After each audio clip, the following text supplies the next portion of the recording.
All right, time for the latest from the eNCA Money Desk. Our business editor, Devan Murugan, is standing by. And today's focus, of course, Devan, is about our crippling network.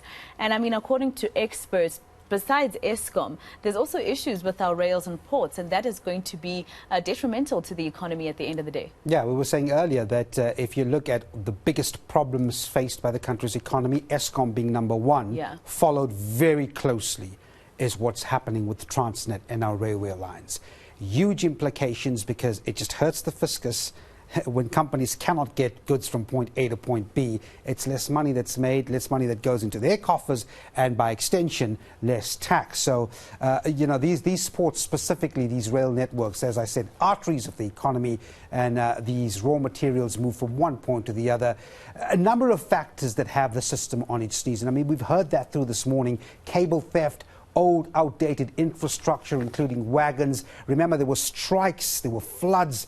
But perhaps the most concerning of all, and this was highlighted this week, is the issue of sabotage.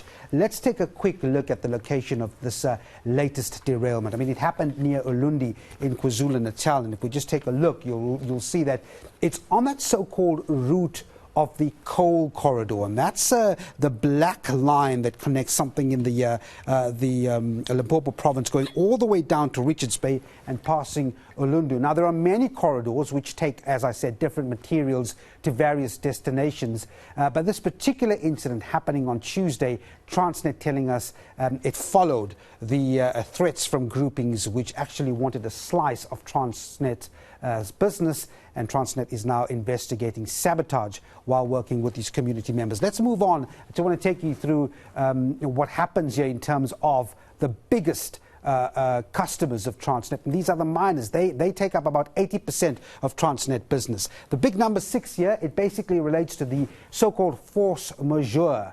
And Transnet declaring a force majeure, meaning it frees itself from any obligation to deliver on the contract. And it's been 6 times since Transnet had done this since last year, July 2021. And as I said, if you combine the strikes and the floods leading up to some of those stoppages, and now with the latest sabotage, it rolls once again. Next slide. This tells you what the Minerals Council is saying about the gigantic, tremendous, staggering losses that it sees. 50 billion rand, the Minerals Council says. These are an umbrella body for all the mining big giant companies. It says it's lost 50 billion rand in opportunity costs as a direct result of port and rail inefficiencies. Now, it also gives us a scenario and says if ports and railways were in optimum working order, these would have been the positive spin-offs.